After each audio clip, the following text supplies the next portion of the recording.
Estamos aqui para mais um react de um trecho de uma pregação. Achei bem interessante, dá para falar muita coisa legal sobre o que esse pastor falou nesse corte, fazer algumas reflexões bem interessantes. Deixa eu colocar no comecinho aqui. Qual atrito entre nós, pregadores? Qual o atrito? Na mesa de Jezabel come 850 e se fartam. E os verdadeiros? Obadias escondeu 100 na caverna e é pão e água. Bom, ele começa aqui fazendo uma explanação, né, sobre verdadeiros pregadores e falsos pregadores, né? Ele usa aqui o texto do Antigo Testamento, né, onde Jezabel tinha seus falsos profetas aí, né, e os profetas do Senhor estavam sendo escondidos aí de Obadias, e Elias tinha, né, carpido gato, fugido também até o tempo que Deus mandou ele se apresentar para Acabe, né?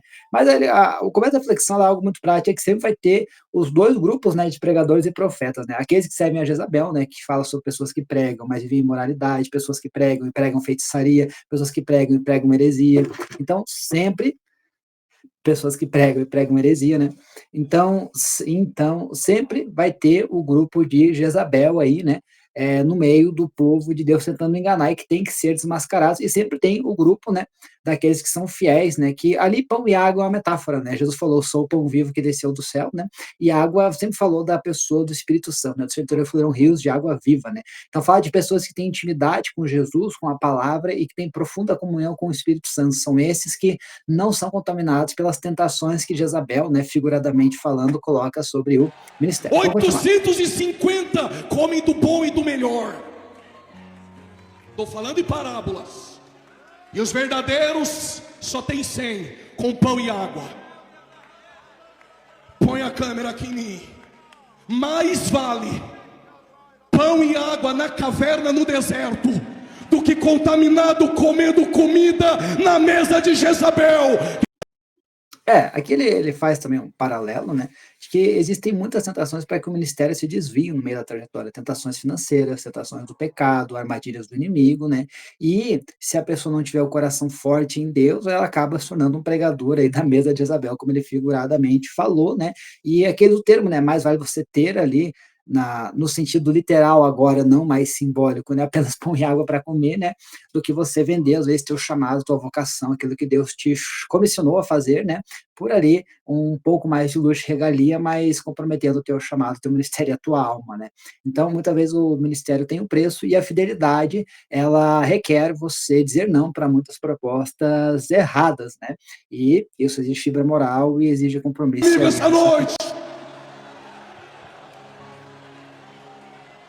se não aguenta a pressão nem da glória, nem disfarça. Tá com medo de perder a agenda, abaixa a mão e fica quietinho. Mas ele está bem empolgado ali, né?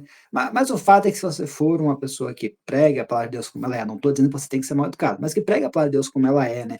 Tanto naquilo que são os compromissos e as alianças que Deus ele requer do homem quando entrega a vida para ele, o senhorio de Jesus Cristo, um evangelho cristocêntrico, né? Você vai ter portas que vão se abrir, mas portas que vão fechar, porque uma parte considerável das igrejas quer mais um oba-oba, quer mais uma pregação motivacional, quer coisas que agradem a plateia, né? Mas o pregador, sempre ele com sabedoria na forma de falar, mas ele vai sempre falar aquilo que as pessoas precisam ouvir, né, debaixo da direção e da graça do Espírito Santo, e não aquilo que as pessoas querem ouvir, né. Então a agenda, ela tem que ser algo que o pregador que ama Jesus, o cristão verdadeiro, ele tem que estar disposto a verdadeiro, que não se assenta na mesa, pula da cadeira, enche a casa de glória.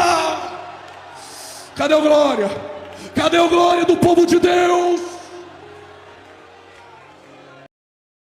Bom, esse foi o corte, né, eu acho que deu para a gente trazer uma análise bem interessante e, ao mesmo tempo, trabalhar alguns princípios e ter em nós essa firme decisão de fazer parte daquele grupo de profetas, né, dos 100 que a pão e água, né, a gente já entendeu qual que é o símbolo do pão e da água, né, realmente se mantém fiéis ao Senhor e não fazer parte desse monte de falso profeta aí que engana o povo de Deus e que está disseminado aqui pela igreja brasileira, infelizmente, né. Gente, por hoje é isso, amanhã tem mais. Tchau, tchau.